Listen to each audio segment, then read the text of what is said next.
Demand ಮಾಡ್ತಾ ಇದ್ದೀವಿ, ಆ ಕಲ್ಲಡ್ಕ ಪ್ರಭಾಕರ್ ಅನ್ನೋ ವ್ಯಕ್ತಿನ ಕೂಡಲೇ ಅರೆಸ್ಟ್ ಮಾಡಬೇಕು. ಯಾಕೆಂದರೆ ಶ್ರೀರಂಗಪಟ್ಟಣದಲ್ಲಿ ಹೋಗಿ ಏನು ಕರಾವಳಿಯಿಂದ ಕರ್ಕೊಂಬಂದ ಜನಗಳನ್ನು ಕೋಮುಗಲಭೆನ ಸೃಷ್ಟಿ ಮಾಡುವಂಥದ್ದಕ್ಕೆ ಒಂದು ಪ್ರಯತ್ನ ಮಾಡಿ ಮುಸ್ಲಿಮ್ಸ್ ಮಹಿಳೆಯರನ್ನ ಮತ್ತು ಹಿಂದೂ ಮಹಿಳೆಯರನ್ನ ಅವಹೇಳನಕಾರಿಯಾಗಿ ನಿಲ್ಲಿಸುವಂಥ ಕೆಲಸವನ್ನು ಏನು ಮಾಡಿದ್ದಾರೆ, ಅದಕ್ಕೆ ಕೂಡಲೇ ಸೋಮೋಟ ಕೇಸ್ ದಾಖಲು ಮಾಡಿಕೊಂಡು ಅರೆಸ್ಟ್ ಮಾಡಬೇಕು.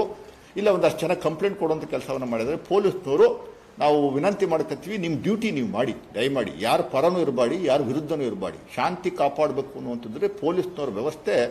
ಪೊಲೀಸ್ನವ್ರಿಗೆ ನಾನು ವಿನಂತಿ ಮಾಡ್ಕೋತೀನಿ, ದಯಮಾಡಿ ಇದು ಕಾಂಗ್ರೆಸ್ ಪಕ್ಷದ ಸರ್ಕಾರ. ಇನ್ನು ಕೆಲವು ಪಾಪ ಆಫೀಸರ್ಸ್ಗಳಿಗೆ ಇನ್ನು BJP ಸರ್ಕಾರದಲ್ಲಿದ್ದೀವಿ ಅನ್ನುವಂಥದ್ದು ಮೈಂಡ್ ಸೆಟ್ ಆಗೇ ಇದೆ.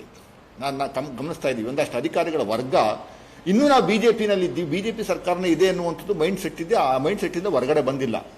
ಸೀರಿಯಸ್ ಆಗಿ ಆಕ್ಷನ್ ತಗೊಳ್ಳುವಂಥ ಕೆಲಸವನ್ನು ಸಿದ್ದರಾಮಯ್ಯ ಸಾಹೇಬರು ಮಾಡ್ತಾರೆ. ದಯಮಾಡಿ ನೀವು ಹೊರಬರಬೇಕು.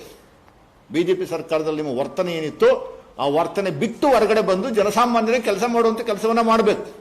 ಇದು ಎಚ್ಚರಿಕೆ ಅಂತನ ತಿಳ್ಕೊಳ್ಳಿ, ಸಜೆಷನ್ ಅಂತ ತಿಳ್ಕೊಳ್ಳಿ. ಇದು ನಿಲ್ಲಿಸಬೇಕು. ಮಂಡ್ಯದಲ್ಲೂ ಅಷ್ಟೇ SP ಮತ್ತು DC ಅವ್ರು ಏನು ಮಾಡ್ತಾ ಇದ್ರು, ಅದು ಹೆಂಗೆ ಪರ್ಮಿಷನ್ ಕೊಟ್ಟರು, ಯಾಕೆ ಪರ್ಮಿಷನ್ ಕೊಟ್ಟರು, ಏನಾಯಿತು, ಮಸೀದಿ ನುಗ್ಗಕ್ಕೆ ಒಳಗಡೆ ಅಂತದಕ್ಕೆ ಏನೋ ಒಂದು ಪ್ರಯತ್ನ ನಡೀತು. ಈ ಕಲ್ಲಡ್ಕ ಪ್ರಭಾಕರ್ ಬಂದು ಬಾಯಿಗೆ ಬಂದಂಗೆಲ್ಲ ಮಾತಾಡೋಂಥ ಕೆಲಸ ಮಾಡಿದಾಗ ಇಲ್ಲಿವರೆಗೂ ಯಾಕೆ ನೀವು ನೋಟಿಸ್ ಕೊಟ್ಟಿಲ್ಲ, ಯಾಕೆ ಅವ್ರ ಮೇಲೆ ಕೇಸ್ ರಿಜಿಸ್ಟರ್ ಮಾಡಿಲ್ಲ, ಯಾಕೆ ಅರೆಸ್ಟ್ ಮಾಡಿಲ್ಲ ಅನ್ನುವಂಥದ್ದು ನೀವು ಉತ್ತರ ಕೊಡಬೇಕಾಗುತ್ತೆ.